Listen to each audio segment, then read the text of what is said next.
민수기 34장의 말씀을 함께 살펴보고 하나님이 오늘도 우리의 삶을 어떠한 길로 인도하시는지 우리가 깨닫고 하나님의 큰 은혜로 힘을 얻는 시간 되기를 간절히 바랍니다. 우리가 34장을 들어가기 전에 어제 우리가 보았던 33장의 말씀을 생각해 보면 그곳에는 이스라엘이 지난 40년이라는 긴 시간 동안 광야의 생활을 어떻게 그들이 건너왔는지 그들의 여정을 소개하는 내용들을 우리가 볼 수 있었습니다. 하나님은 모세에게 이와 같이 그러한 그들의 발걸음, 발자취, 그러한 여정들을 기록하게 하심으로써 지금 가나안 땅을 들어가게 될 그 다음 세대들, 이들이 받은 은혜가 어떤 은혜인지를 깨닫고 또 그들이 나아갈 바를 분명히 알고 나아가도록 그렇게 지시하고 계시는 것을 우리가 볼 수 있습니다. 과거에 그들이 보여주었던 그들의 연약함, 부족함, 그들의 불신앙, 그럼에도 불구하고 은혜를 베푸셔서 승리하게 하시고 여전히 그 은혜 베푸시는 가운데 하나님의 신실하심을 보게 함으로써 그들이 앞으로 가야 할 그 길 또한 기대하게 하시고 또 하나님이 예비하신, 하나님이 그들에게 주신 그 약속에 대한 소망을 잃어버리지 않고 붙들도록 그렇게 하고 계시는 것을 보게 됩니다. 특히 그들의 이야기가 과거에 지나왔던 지나간 이야기, 지나온 이야기, 스쳐간 이야기, 그렇게 과거의 이야기로만 끝나지 않고 그들이 앞으로 들어가야 할 그 땅에 대한, 그래서 그 땅에서 그들이 해야 할 일들이 무엇인가에 대해서 자세히 말씀해 주셨습니다. 그래서 그들의 불순종이 혹 그들의 올무가 되어 그들을 넘어뜨리거나 그들을 찌르지 않도록 그렇게 당부하고 주의를 부탁하시는 말씀들을 볼 수가 있었습니다. 그리고 이것이 오늘 본문 34장의 내용과 연결되어서 이어지는 것을 우리가 볼 수 있습니다. 하나님께서는 보다 구체적으로 그들이 들어가야 할 그 약속의 땅, 그 가나안에서 땅을 어떻게 분배하게 될 것인지에 대한 자세한 이야기들을 오늘 본문에서 하고 계시는 것을 보게 됩니다. 광야에서의 영원한 실패로 끝날 것 같았던 그러한 인생들을 향하여 이제는 영원한 소망의 그런 약속들로 다시 한번 가득 태워주는 말씀이 오늘 우리의 본문이라고 할 수 있을 것입니다. 오늘 본문 민수기 34장 1절부터 12절까지 이어지는 내용들을 한 단락으로 본다면 여기에는 그들에게 주어질 땅의 경계를 말씀해 주고 있습니다. 어디서부터 어디까지가 그들이 기업으로 얻게 될 땅인지 그 땅의 경계를 분명하게 그어주고 계시는 것을 볼 수 있습니다. 근데 그 경계선을 가만히 들여다보면 앞서 하나님께서 아브라함에게 약속하셨던 것과 비교해 볼 때에 그것보다는 조금 좁혀졌다라는 사실을 발견해 볼 수가 있습니다. 창세기 15장 8절에 보면 하나님은 그 땅의 경계를 말씀하실 때에 유브라데까지라고 말씀하셨는데 오늘 본문을 지도에서 확인을 해보면 그것보다는 그 안쪽 범위 안으로 들어오는 것을 보게 됩니다. 이 말이 어떤 것을 의미할까요? 혹 이것이 그렇다고 해서 하나님의 어떤 약속에 변화가 생겼다든지 그 약속이 축소되었다든지 혹은 그 약속이 취소되었다든지 하는 것은 아니라는 것을 우리는 기억해야 합니다. 오히려 이것은 훗날에 다윗과 솔로몬 같은 인물들을 통해 그들의 시대를 통해 그들의 시대에 그 약속이 좀 더 구체적으로 성취되고 이루어지고 완성되는 것을 우리는 성경을 통해서 확인해 볼 수가 있습니다. 그렇다면 하나님은 왜 이와 같이 약속하신 바를 단번에 이루어 주시지 않고 이들 시대에는 그것보다 작은 그러한 땅의 범위를, 그 경계를 정하여 주셨을까 하는 것입니다. 모든 땅을 한 번에 주시지 않고 그들에게 그 경계를 오늘 본문과 같이 지정하여 말씀해 주시는 것은 생각해 보면 오히려 하나님이 그들 이스라엘을 위한 배려였다라고 생각해 볼 수가 있습니다. 왜냐하면 실제로 이들은 그 땅을 다 준다고 해서 그 땅을 다 관리할 수 있을 만큼의 준비나 그런 부분에 있어서 여전히 부족했기 때문이라고 생각해 볼 수 있는 겁니다. 모든 땅을 약속하셨기에 그 땅을 한 번에 다 준다면 오히려 그 땅을 제대로 관리하지 못할 수 있는 부분들 때문에 오히려 제대로 관리가 되지 않으면 그 땅이 어떻게 될까요? 오히려 황폐한 땅이 될 수 있기 때문에 그렇습니다. 그래서 이러한 것들을 우리가 가만히 생각해보고 깨닫게 되면 하나님은 우리에게 무엇을 주실 때에 우리에게 지금 필요한 것, 우리에게 지금 있어야만 하는 것, 그 필요의 이상을 넘어서 과하게 넘치도록 이것들을 그저 그냥 주시는 그런 분이 아니시라는 것을 우리는 알게 됩니다. 문제는 우리를 위해 필요한 만큼의 일용할 양식을 주시기를 원하는데 우리는 늘 그것보다 더 많은 것들을 구하고 또 필요 이상을 항상 소유하고 있기를 그렇게 원한다라는 것 아니겠습니까? 그러면서도 더 가지지 못한 것들에 대한 염려를 안고 살아가는 것이 우리들입니다. 하나님은 오늘 우리에게 우리가 관리할 수 있을 만큼, 우리에게 또 살아가는데 필요한 만큼 우리에게 요구되어지는 것들을 허락해 주시는데 우리는 늘 그 이상을 누리지 못하는 것들에 대한 아쉬움을 안고 살아간다는 것입니다. 하나님은 그것이 우리에게 유익하지 못함을 알고 계시기 때문이라는 사실을 우리는 한 번쯤 깊이 있게 생각을 해볼 필요가 있는 겁니다. 그래서 우리 주님께서도 우리에게 기도를 가르쳐 주셨던 것처럼 일용할 양식을 주옵시고라고 기도하는 그 기도가 오늘 바로 이러한 기도인 겁니다.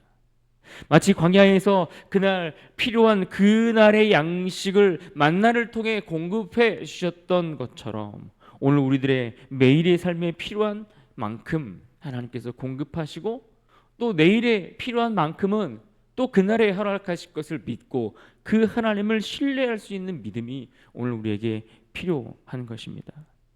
하지만 오늘날 우리들은 그렇게 하지 못하기 때문에 늘 그 필요 이상을 가진 그 필요 이상의 것들을 가지고 있기 때문에 다툼이 일어나고 또 그러다 보니 더 많은 탐욕이 일어나고 더 많이 소유하지 못한 것들로 인해 상대적 박탈감을 느끼며 살아가는 것이 오늘 아니겠습니까?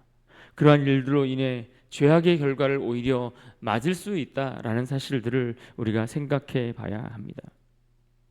또 오늘 본문 13절 이하에 보시면 13절에 이렇게 말씀합니다. 모세가 이스라엘 자손에게 명령하여 이르되 이는 너희가 제비 뽑아 받을 땅이라 여호와께서 이것을 아홉 지파 반쪽에게 주라고 명령하셨나니.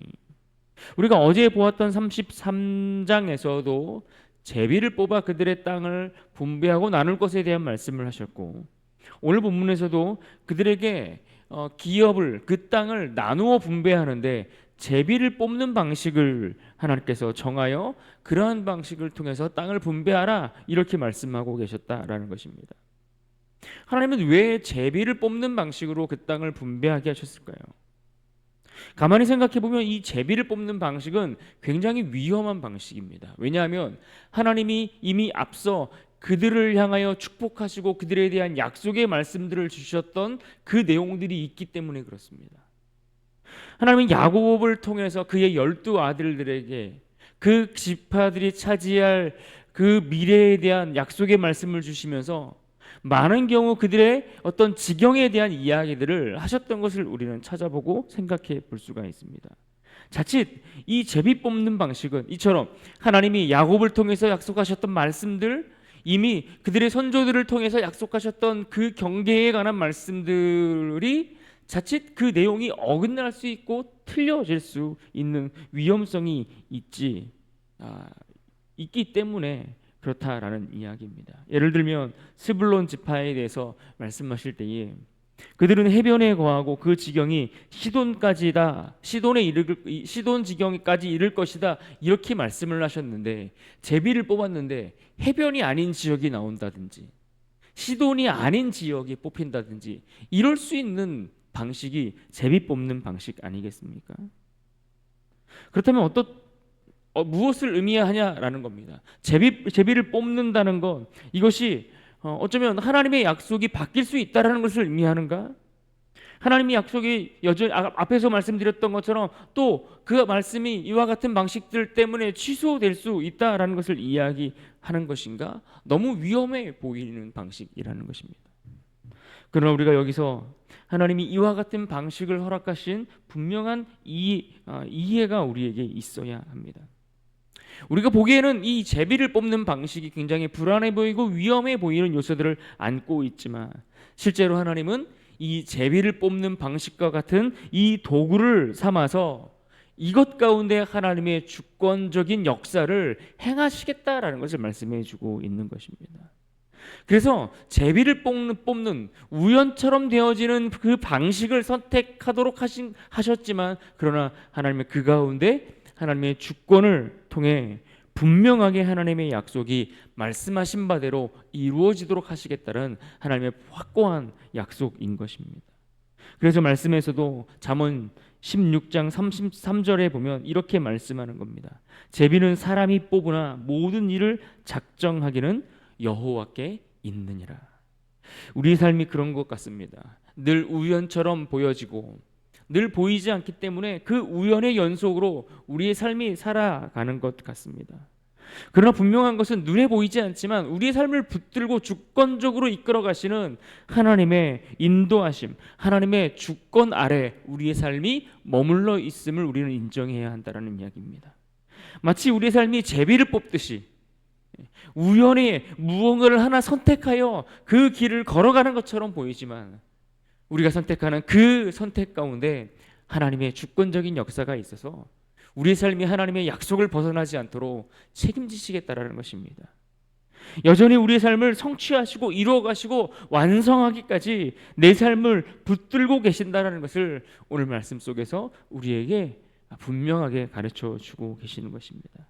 그래서 우리가 우리의 삶에 보이지 않지만 그 손길이 있음을 믿고 바라보고 또 그것을 볼 수 있는 것, 그것이 지혜 있는 자의 모습이요, 그것이 바로 믿음 있는 사람의 모습인 겁니다. 오늘 본문 속에서 또 하나, 본문 17절 이하에서 어떤 내용들이 나옵니까? 그 땅을 분배할 때에 그것을 감독할 사람들, 각 지파의 족장들의 이름이 17절 이하에 계속해서 나열되는 것을 봅니다. 17절을 봅니다. 너희에게 땅을 기업으로 나눌 자의 이름은 이러하니 제사장 엘르아살과 눈의 아들 여호수아니라. 엘르아살과 눈의 아들 여호수아를 그들의 감독자로 세웠다, 이렇게 말씀하고 있습니다. 왜 그렇습니까? 이제는 아론이 죽고 나서 그 아론의 죽음 이후에 그의 아들 엘르아살이 대제사장의 일을 감당해야 하기 때문입니다.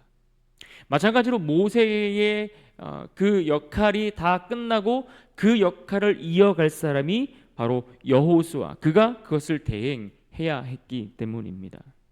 그런데 오늘 말씀에는 이 엘르아살과 여호수아뿐만 아니라 각 지파마다 그들의 자손들, 그들의 지파마다 그 지파에서 각각 섬길 자들의 명단을 언급하시면서 그들을 섬길 자들에 대한 이야기를 하고 계시는 겁니다. 다음 세대가 세워지고 약속의 땅에 들어갈 때에 그 땅을, 기업을 분배하고 나누고 하나님의 역사를 이루어 가야 하는데, 그 기업을 공정하게 나누고 분배하는 그 모든 일들에 어려움이 없도록 하나님이 여전히 섬길 자들, 일할 자들, 하나님의 사람들을 세워주고 계시는 이야기들인 겁니다. 그래서 오늘 말씀이 우리에게 무엇을 가르치고 무엇을 교훈하고 있는 것이겠습니까? 이것을 어제 우리가 살펴봤던 33장의 말씀과 오늘 34장의 말씀을 연속선상에서 같이 이어서 생각해 본다면, 하나님은 우리를 그렇게 출애굽과 같은 놀라운 구원의 은혜를 따라 인도해 주시는 분이시라는 이야기입니다. 필요를 따라 우리의 필요한 것들을 공급해 주실 뿐만 아니라 우리가 가나안 땅으로 갈 수 있도록 그 길을 열어주시고 그 길을 인도해 주시는 하나님이신 겁니다. 뿐만 아니라 그 땅에 들어가서 우리가 해야 할 일들이 무엇인지를 가르쳐 주시고 우리가 살아가야 될 그 삶의 터전, 그 기업을 우리에게 분배하여 주시는, 그것을 마련해 주시는 분이 우리가 믿는 하나님인 겁니다. 심지어 그 땅에서 살면서 무엇을 주의해야 될지, 무엇을 경계해야 될지 말씀하십니다. 꼭 해야 할 일이 무엇인지를 당부하십니다. 그 일을 위해 또한 섬길 자들까지 세워주시는 분이십니다. 결국 이 모든 과정과 이 모든 일들을 통해서 하나님은 이스라엘이 하나님의 은혜 아래 살아가는 법들을 훈련시키시는 겁니다. 그 하나님의 은혜 아래 살아가는 법을 연습하게 하시고 배우게 하시고 그런 시간들을 그들에게, 그 과정을 그들에게 허락하고 계신다라는 이야기입니다. 오늘 우리도 마찬가지 아닙니까? 하나님 우리를 이 땅에 살아가면서, 우리가 이 땅을 살아가면서 우리는 하나님의 그 복된 다스림 안에 있음을 보라는 것입니다. 우리가 어떻게 살아가야 할지, 무엇을 위해 살아야 될지, 무엇을 조심하고 무엇을 경계하며 살아가야 될지를 하나님은 말씀을 통해 우리에게 끊임없이 가르쳐 주시고 배우게 하시고 훈련하게 하시고 연습하게 하시는 것입니다. 매일매일의 삶을 통해서 말입니다. 그 하나님의 주권 아래 머물러 있으면서 그 은혜를 누리는 가운데 그 모든 일들을 연습하며 그 은혜를 누리는 법들을 배워 가도록 하시는 겁니다. 그래서 이러한 권면을 통해 세상에 유한한 것들이 아닌 정말 영원한 것들을 소망하는 자들로 살아갈 수 있도록 그 소망을 채워 주시는 겁니다. 영원한 산 시온을 바라보도록 우리를 격려해 주시는 겁니다. 영원히 멸망하지 않을 그것을 사모하며 살아가도록 우리에게 은총을 베풀어 주시는 것입니다. 그러므로 우리 안에 있는 탐욕, 우리 안에 있는 욕심, 불평, 불신앙, 불만, 이러한 것들이 혹 우리가 주님을 따라가는 일들에 방해가 되고 있는 것은 아닌지 우리의 삶을 말씀으로 점검하고 살펴보아야 하는 것입니다. 세상에서 누리는 풍성함, 그리고 내가 소유하고 있는 그 편리함, 이러한 것들이 오히려 우리가 하나님 나라를 바라보는 일들에 우리의 영적인 눈을 흐리게 만드는 그런 안개와 같은 역할들을 하고 있는 것은 아닌지 잘 점검하고 살펴야 한다라는 이야기입니다. 그러므로 오늘 말씀 속에서 우리가 기억해야 할 한 가지가 있다면 그것은 오늘 본문 2절에서 말씀하는 것처럼 우리가 거할 땅, 우리가 살아가야 될 땅, 우리가 주님 안에 머물러야 할 그 땅에 대한 분명한 경계를 우리에게 말씀하고 있다는 이 한 가지 사실을 기억하고 이 말씀을 붙들어야 할 것입니다. 우리가 2절 말씀을 다시 한번 보는데 2절 말씀 우리가 한 목소리로 같이 한번 읽으면 좋겠습니다. 2절입니다. 같이 읽습니다. 시작. 너는 이스라엘 자손에게 명령하여 그들에게 이르라. 너희가 가나안 땅에 들어가는 때에 그 땅은 너희의 기업이 되리니 곧 가나안 사방 지경이라. 하나님은 우리의 삶의 지경과 터전을 예비하시는 분이십니다. 약속의 땅으로 이끄시는 그 하나님의 인도하심과 신실하심의 그 손길이 우리의 삶 가운데 행하시는 일들인 겁니다. 그러므로 연약하고 실패한 자리에 있다 할지라도 우리를 붙드시는 그 하나님의 손길들을 경험하면서 오늘도 주님이 주시는 그 소망으로 우리의 삶을 채워가는 하루가 되어야 할 것입니다. 그 은혜와 축복 아래 오늘도 다시 한번 믿음으로 이 하루를 멋지게 살아내는 복된 인생들이 될 수 있기를 주님의 이름으로 축원합니다. 아멘. 같이 한번